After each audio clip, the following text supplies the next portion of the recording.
During his presentation, a board member is not clear about something he's saying, just for clarification purposes, ask away. But otherwise, wait.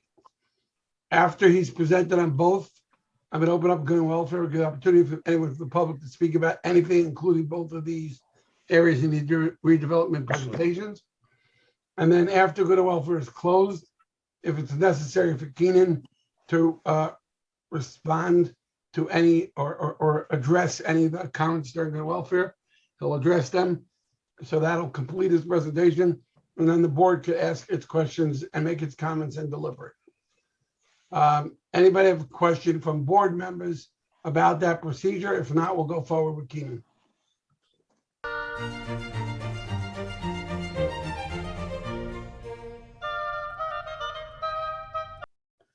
All right, so we're gonna now pause before we talk about these two presentations.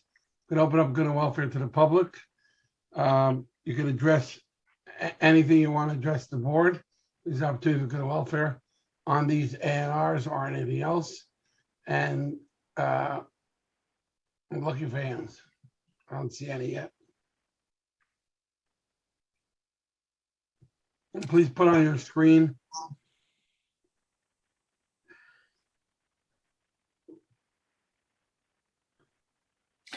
Chair, Anyone from the public, last call for good and welfare. Chair, you have two call-ins. If the people who have called in, you can't. They're not unmuting, so they don't want to talk. It's fine. Okay, let's clarify that. Chair, let me just clarify that. Let me just clarify it, sir. No problem. The two call-ins, you don't have to raise your hand. If you want to speak, you have to unmute yourself. Would you like to speak? Thank you, Chair. All right, Mr. Powers. I'm not sure. Is good and welfare governed by the normal good and welfare rules, or is there an opportunity to ask Mr. Hughes questions and get answers? Norman good and welfare rules, but Mr. Hughes will be available to answer or address any points if it feels necessary. I'm at the end of your good and welfare. So, Kaden, if you have anything you want to respond to, you can do it at the end. So this is good and welfare, but if I have questions to ask, I have to wait. Is that what you're saying? No, it's good and welfare like in a good and welfare. You make comments. If you want to ask a question, Mr. Keenan will take the question. Mr. Hughes will take the question, ask it at the end, answer them after all good and welfare is closed. I'm actually confused because when council. All right, maybe okay. Hold on, Chair. Maybe it's just easier, Mr. Powers. Right. What are you confused, Mr. Powers? What are you confused about? I'm sorry. Are you confused about the presentation? Is this your comment, or are you confused about my answer to you? No, I'm not. I am going to comment on the AINR as just described by Mr. Hughes. All right, because I'm not allowed to ask. Apparently, I'm not allowed to ask a question, so I have to turn it into a comment.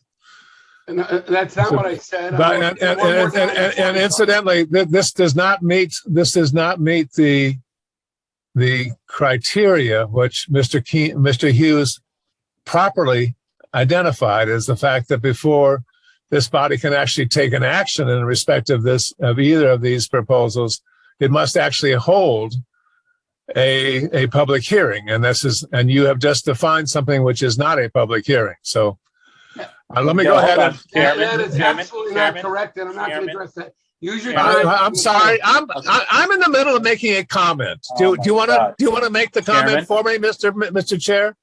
Chairman, can I handle this, please? No, let him finish. No, let me finish my comment. Don't interrupt me, please. How can I possibly finish in 3 minutes if you're taking my time? Don't raise your voice, or you'll be removed from the screen. Finish your comment. You have 3 minutes. Okay. Do not raise your voice. Okay. This is not the public hearing that Mr.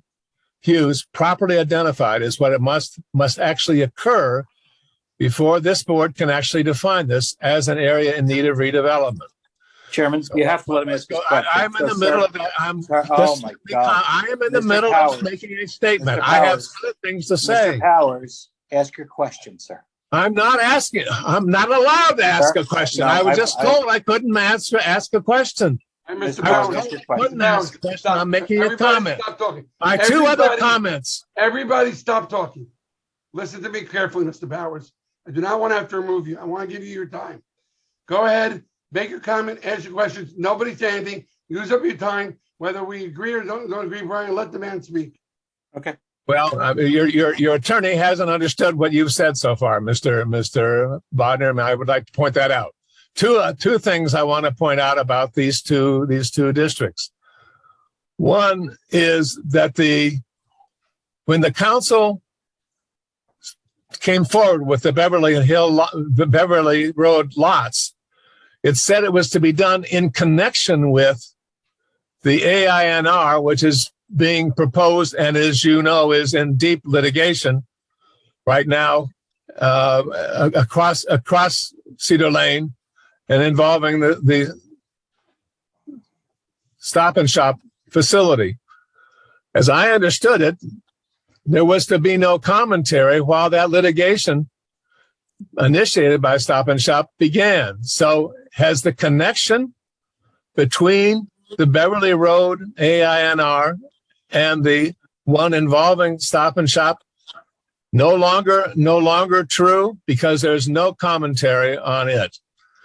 Second thing I want to just point out about what Mr. Hughes has suggested here is that he comments on work that the Planning Board has done, both in the 2007 version and then brought forward in 2015, all of which involve mixed-use residential activity.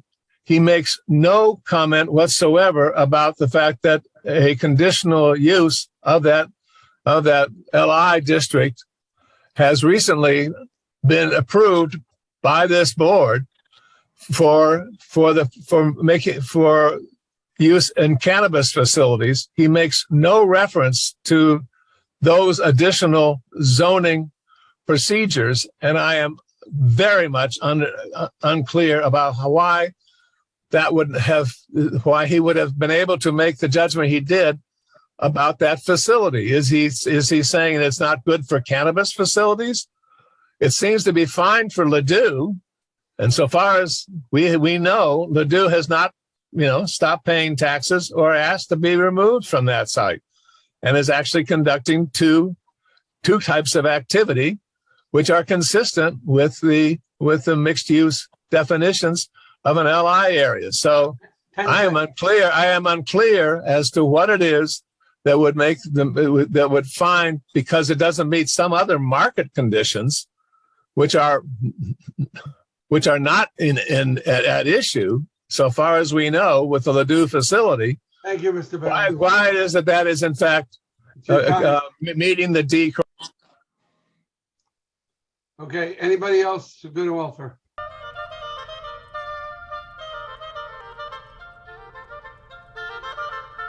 Actually, Mr. Ironman, do you want to just clarify for the record that, in fact, this is a public hearing and that... This is, yep. Okay. Let me just clarify that this is a public hearing. Notice has been given of this hearing twice as required by the state ordinance. Chairman has have you presented the two AINRs? Chairman has opened it up for questions and comments. Comments and questions have been received. It's now your turn, sir. You can respond to those questions that were received and made by the public. I also want to just clarify something, that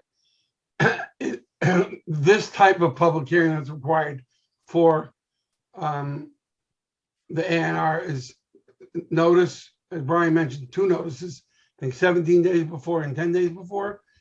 And there is no obligation to open it up to the public.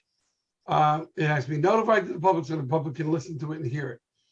I want the public to be able to have every possible input, and therefore I chose to have good and welfare, where you give the ability to speak.